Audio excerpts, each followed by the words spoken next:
अच्छी तमहीद के आपने रुदात सुन ली।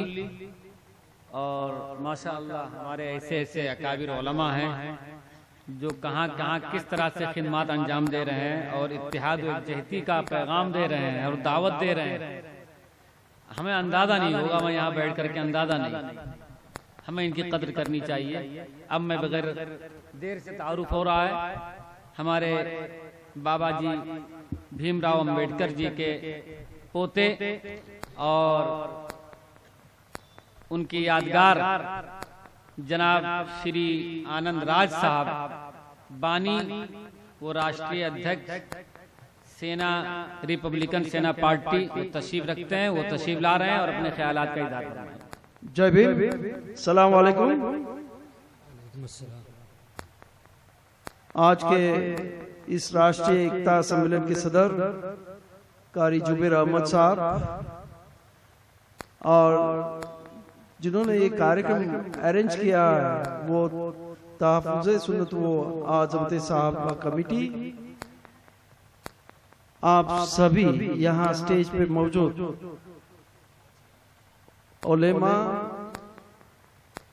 इस कमेटी के सभी कार्यकर्ता, मेरे साथ आए हुए मेरे सेक्रेटरी संजय बावधनकर जी, यहाँ हमारे यूपी के प्रदेश अध्यक्ष अली हसन जी, उपाध्यक्ष उपाध्याय जी, और आप सभी दोस्तों, पहले तो मैं एक कहना चाहता हूँ कि बाबा साहब ने इस देश का संविधान लिखा, उसमें इस देश का नाम भारत और इंग्लिश में इंडिया रखा है।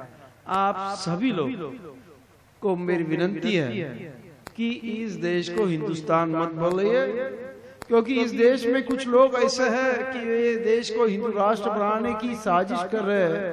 उनके लिए ये आप एक तरीके से मदद कर रहे हैं।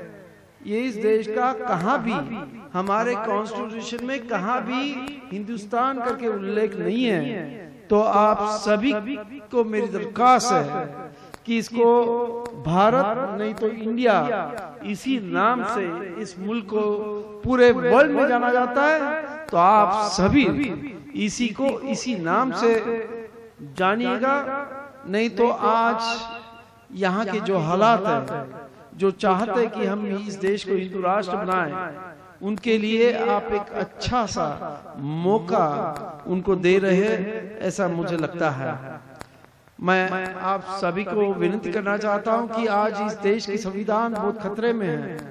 जो लोग आज संविधान के खिलाफ बात करने वाले लोग आज इस देश के सत्ता में मौजूद हैं, और इसके लिए आज हम ही सभी भाइयों को आंख में तेल डाल के इस संविधान की रक्षा करने की जरूरत है, ऐसा मैं समझता हूँ। क्योंकि संविधान बचेगा तो आज जिस तरीके से हम और आप सभी मिलके इस स्टेज पे खुले आम जो बात कर रहे हैं, तो बात करने की हम लोग को मौका मिलेगा, नहीं तो शायद इस तरीके से मौका मिलने की उम्मीद नहीं की जा सकती। और इसीलिए आप सबको मेरी विनती है कि बाबा साहब अम्बेडकर ने बहुत कठिनाई से इस देश को धर्मनिरपेक्ष रखा है। आज आपका मजहब आप अपने घर पे जैसे चाहिए वैसे आप उसके संस्कार कर सकते हैं, मगर अगर इसमें इस संविधान में कुछ परिवर्तन होता है तो इसमें इस देश के अल्पसंख्यक हो, इस देश के अन्य जातियां हों, उनके ऊपर जिस तरीके से हजारों सालों से जुल्म हुआ हो उसी तरीके से हो सकता है। और इसीलिए हम सबको आज संविधान का रक्षण करना ये हमारी जरूरत है, ये हमारी कोशिश रहनी चाहिए। और आज मुझे अच्छा लग रहा है कि आज यहाँ के जो युवा वर्ग है उन्होंने खास करके यहाँ ये राष्ट्रीय एकता सम्मेलन लिया। आज इसकी इस देश में बहुत जरूरत है, क्योंकि लोग इस देश में जोड़ तोड़ की राजनीति कर रहे हैं। हिंदू और मुस्लिमों में झगड़े लगाने की कोशिश कर रहे हैं, धर्म अलग अलग जाति में अलग अलग धर्मों के लोगों में आपस में बैर फैलाने की कोशिश कर रहे हैं। ऐसे में ऐसे सम्मेलन होने से एक दूसरे को जानने की, एक दूसरे के विचार पहचानने की एक अच्छा सा मौका इधर मिलता है।